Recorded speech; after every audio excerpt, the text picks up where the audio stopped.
इंदापूरच्या सुसंस्कृतीचा।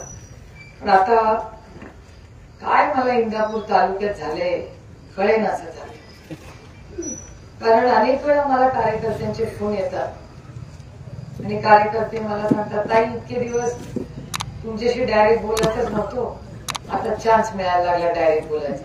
म्हटलं काय बोलायचं रे बाबा? म्हणलं काय काम आहे? म्हणजे काम नाही काय? म्हटलं मग फार प्रेशर येते। कुणाचं प्रेशर येते?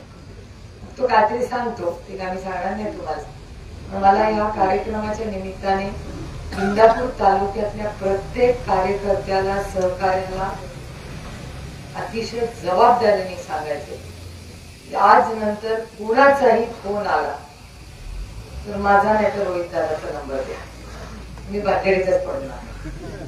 कारण का तुम्हाला सगळ्यांना ढाल बनवून आम्ही पुढची 5 नाही 50 वर्ष तुमची सेवा करू हे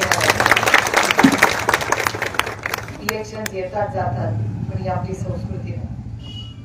कधीच असलं गलिच्छ राजकारण मी तरी ऐकलं नाही। 15 वर्षाच्या या भागाची लोकप्रतिनिधी, ना पोलीस स्टेशनला काय त्रास, ना पाण्याचा कसला।